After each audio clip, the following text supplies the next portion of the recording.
चलिए गाइस, आज की वीडियो के अंदर हम बात करेंगे डाई आइसोप्रोपाइल ईथर के बारे में। तो चलिए शुरू करते हैं बच्चों। पहले बात करेंगे बच्चों हम आपके ईथर होते क्या है। तो ईथर के अंदर बच्चों आपका क्या होता है, ईथर आपके कंटेन करते हैं, इनके अंदर एक तो होता है आपका ऑक्सीजन एटम, और आपको पता है ऑक्सीजन आपका दो बॉन्ड बनाता है। ऑक्सीजन के दोनों बॉन्ड पे उठा के अपना लगा दो एल्काइल ग्रुप। आर आपका क्या होता है बच्चों, एल्काइल ग्रुप होता है। अब अगर आपको एल्काइल ग्रुप की परफेक्ट नॉलेज है, यानी जो आपका ईथर है ना वो किस पे डिपेंड करता है, कौन सा ईथर बनेगा, वो डिपेंड करता है कौन सा एल्काइल ग्रुप आप लगा रहे हो। यहाँ पे जोन सा भी आप एल्काइल ग्रुप लगाओ इस हिसाब से आपका ईथर बनेगा। तो आप यहाँ पे अच्छे समझो डाई आइसोप्रोपाइल ईथर का मतलब क्या है। भाई डाई वर्ड आपका रिलेट करता है दो से। आइसोप्रोपाइल सिंपल क्या है बच्चों, आपका आइसोप्रोपाइल बच्चों आपका एक एल्काइल ग्रुप ही तो है। तो इस ईथर के अंदर हम क्या करेंगे, ये वाला एल्काइल ग्रुप भी और ये वाला एल्काइल ग्रुप दोनों क्या रख देंगे, अपने आइसोप्रोपाइल रख देंगे। तो दो आइसोप्रोपाइल ग्रुप हो जाएंगे, इसलिए इसको हम क्या बोलते हैं, डाई आइसोप्रोपाइल ईथर बोलते हैं। तो यानी हम यहाँ पे क्या करेंगे, अपना ऑक्सीजन एटम लेंगे, इसके इस साइड भी इस वाले एल्काइल ग्रुप को किससे रिप्लेस करेंगे, आइसोप्रोपाइल से, और इस वाले एल्काइल ग्रुप को भी किससे रिप्लेस करेंगे, आइसोप्रोपाइल से। अब ये आइसोप्रोपाइल एल्काइल ग्रुप आपका है कौन सा, इसे आपको अच्छे से समझाता हूँ। देखो भाई, आपने जो आपका प्रोपेन है, अगर आप प्रोपेन को ध्यान से नोटिस करोगे तो यहाँ पे आपको दो तरह कार्बन नजर आएंगे। अगर मैं आपको दिखाता हूँ, आप कहोगे सर यहाँ तो तीन कार्बन नहीं, आपको यहाँ पे दो तरह कार्बन नजर आएंगे।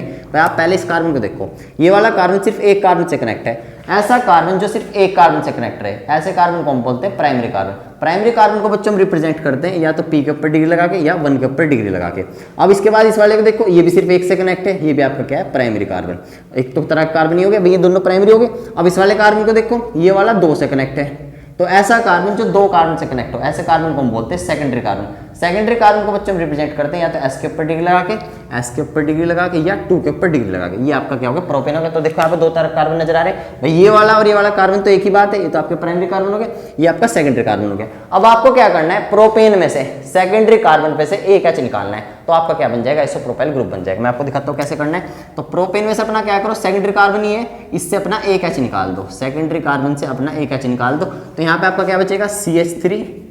इस वाले कार्बन पे आपका एक एच बचेगा भाई, दो H3 का आपने निकाल दिया, और कार्बन का एक बॉन्ड हो जाएगा फ्री। तो कार्बन का बॉन्ड फ्री होगा तभी तो कहीं जाके जुड़ेगा, जब तो जुड़ने लायक होगा। ये आपका क्या होता है, आइसोप्रोपाइल ग्रुप होता है, आइसोप्रोपाइल एल्काइल ग्रुप। ये आपका क्या है, एक एल्काइल ग्रुप है। तो समझ में आ गई बात। यानी प्रोपेन में से आपको क्या करना है, सेकेंडरी कार्बन पे से एक एच निकाल देना है, कार्बन का एक बॉन्ड फ्री हो जाएगा, ये आपका आइसोप्रोपाइल होगा। अब इस पे इसे उठा के बस यहाँ फिट कर दो। अब इसे देखो कैसे फिट करना है, बच्चे से गलती कर देते हैं, बिल्कुल ध्यान से देखना आपको। ये आपका ऑक्सीजन एटम हो गया, इसके एक साइड क्या करो अपना भाई, अब ध्यान से देखो, दोनों साइड लगाना है आपका आइसोप्रोपाइल। और कहां से जुड़ेगा, इस कार्बन के थ्रू जुड़ेगा, इसका तो बॉन्ड फ्री है। तो इसे बिल्कुल ध्यान से इस वाले कार्बन को उठाओ, यहाँ पे जोड़ो, ये वाला कार्बन ही है, इसके साथ एक एच है, इसे जोड़ दो बिल्कुल तसल्ली से। अब इस वाले कार्बन यानी ये वाला कार्बन ही है, इसके साथ एक CH3 है, तो एक CH3 जोड़ दो ऐसे, एक CH3 है इसके साथ ही, ये एक यहाँ पे जोड़ दो। समझे बात को नहीं, यानी ये है आपका, इसके साथ देखो दो CH3 हो गए ऐसे करके, तो इसके थ्रू जुड़ेगा। ऐसे इधर कर दो फटाफट से अपना भाई, CH3। अब तो आप कर ही दोगे, CH3 आपका बनेगा डाई आइसोप्रोपाइल ईथर। कांग्रेचुलेशन, आप सीख गए, कितना आसान था। अब इसके बाद आपको मैं इसका नेमिंग सिखाता हूँ। इसका बच्चा जो कॉमन नेम होता है, कॉमन नेम हम कैसे लिखते हैं किसी ईथर का, पहले हम दोनों एल्काइल ग्रुप लिखते हैं। तो एल्काइल ग्रुप यहाँ पे कितने, एक ही है, एक ही है, तो दो है, इसके लिए हम लिखेंगे डाई।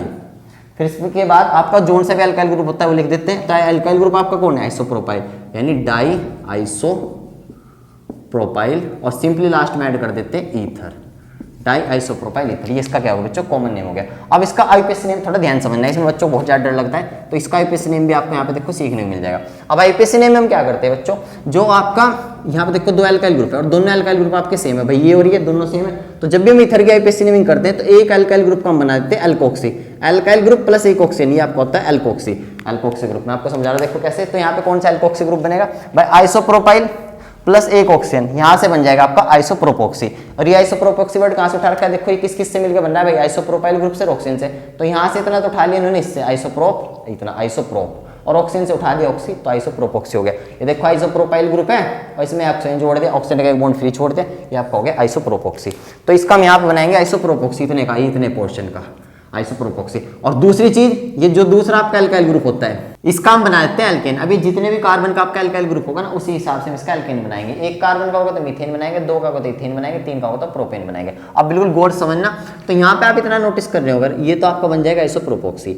अब ये जो दूसरा आपका ये वाला एल्काइल ग्रुप, इसका हम बनाएंगे एल्केन। और ये तीन कार्बन का देखो, एक दो तीन, इसका हम क्या बनाएंगे, प्रोपेन बनाएंगे। भाई तीन कार्बन का एल्केन आपका प्रोपेन होता है। तो यहाँ पे आपको काउंटिंग भी करनी है, तो मेन चेन आपकी ये है। और आपकी काउंटिंग कैसे करते हैं, सबसे लंबी चेन लेते हैं और चाहे जिगजैग चेन। तो काउंटिंग हम यहाँ से करेंगे 1 2 3, तीन कार्बन की चेन होगी। अब ध्यान से नोटिस करो, दूसरे कार्बन पे आपका क्या लगा हुआ है, दूसरे कार्बन पे पूरा पूरा आपका लगा हुआ आइसोप्रोपोक्सी।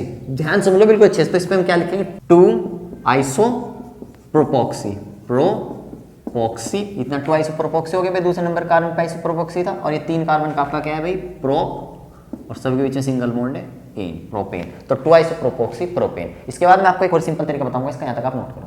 अब बच्चों मैं आपको इसे अपने स्टाइल समझाऊंगा, देखो आपको कितना आसान लगेगा। बुक सेट के भाई अपना बीच में ऑक्सीजन लिखो और सिंपल अपने से कैसे बनाओ, घुमा कैसे लगा दो बस, इस कार्बन लिख दो, ये कार्बन यहाँ पे जोड़ो CH3। अब आपको देखो और चीजें क्लियर समझ में आएंगी। एक इधर लगा दिया भाई, झुका तो लगा दिया इधर करके, CH ऐसे कर दो, फिर CH3। अब देखने में देखो अच्छा लग रहा है, अच्छे बाबू की तरह। अब इसका आईपीएसी नेम आपको आसान लगेगा, कितना सिंपल है। एक अल्काइल ग्रुप का आप क्या बनाओगे, एल्केन बनाओगे, तो इसका देखो काउंटिंग करो 1 2 3, अब बिल्कुल स्ट्रेट चेन है। दूसरे कार्बन पे आपका क्या लग रहा है, ये आइसोप्रोपोक्सी, तो 2 आइसोप्रोपोक्सी,